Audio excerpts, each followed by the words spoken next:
Hi, my name is Andy Waterhouse. I'm director of the Robert Mondavi Institute here at UC Davis.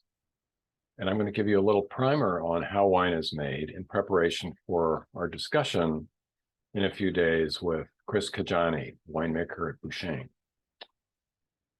The first step in making wine is, of course, to harvest the grapes. And the decision of when exactly to harvest is very important because it affects the flavor of the wine. Once you get the grapes to the winery, then often there's a little bit of sorting that's done to remove material other than grapes or MOG, such as leaves and things like that. But grapes are not washed. We go straight into the next step, which would be crushing and destemming. And typically on modern machines, the first step is actually to destem the grapes, which uses a rotating or spinning basket that has holes in it about the right size for your grapes. And the grapes fall through and the stems are kept inside the basket and go out the end.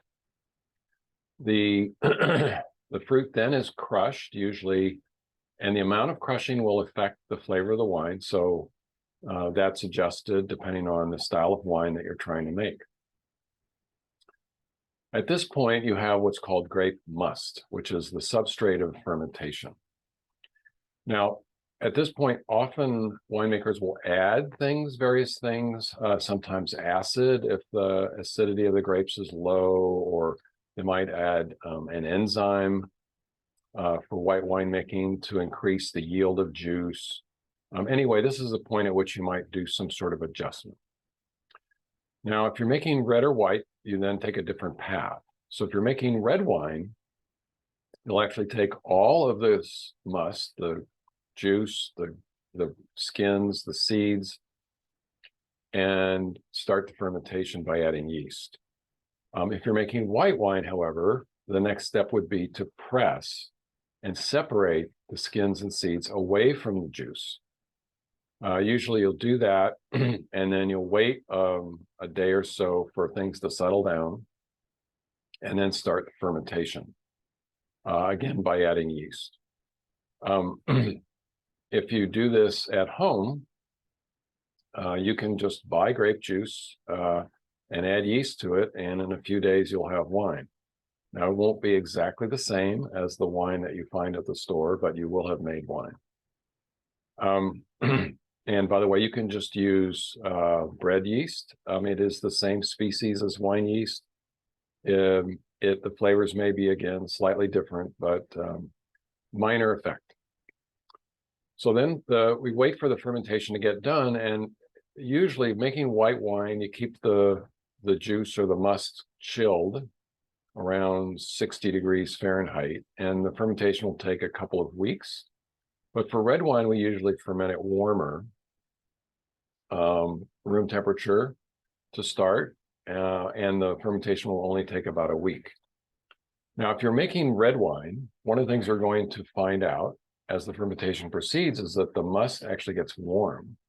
The fermentation process actually generates a fair amount of heat. And on a large scale, you actually can get the must so hot that the fermentation will stop. If it's chilled, like for white wine, the chilling will take the heat away as the fermentation proceeds.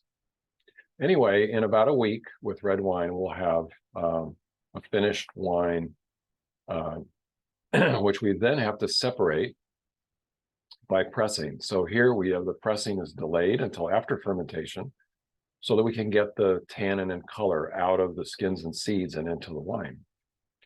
And the pressing then separates the solids from the liquids, and the solids we call pumice. Then that goes out sometimes back to the vineyard or off to, sometimes it can be used as animal feed.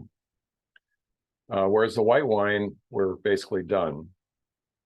We then put the wine in a tank, and usually we wait after the fermentation is done a few weeks for the yeast particles and other things to settle to the bottom of the tank. And then we'll transfer the clear liquid to another tank and let the wine age for, it depends on the style of the white wine, you might let it age 3 to 6 months.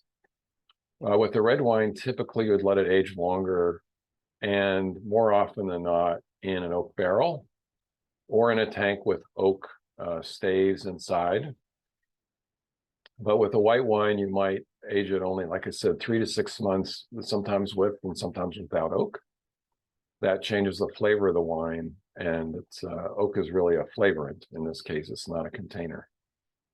With the red wine, like I said, you would wait 1 year, and in some cases with expensive wines, you might wait a couple of years in barrel before taking it out. And then finally, once we get the wine out, usually we do some sort of adjustments. Maybe if you want a slightly sweet wine, you would add juice at this point.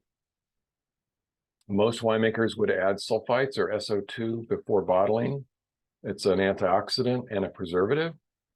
That's what you might see on the bottle. It says contains sulfites. And then you bottle the wine. At this point, usually you wait at least a week before sending it off to the stores, but in some cases you might wait. A few companies will actually bottle age the wine for another period of time, maybe a few months or a year, but that's relatively unusual. Usually you wait just a few weeks and then the wine gets shipped off to the store. So I hope this quick summary gives you some ideas about the process, and I look forward to seeing you at our discussion in a few days with Chris Kajani from Bouchain Winery in Napa Valley.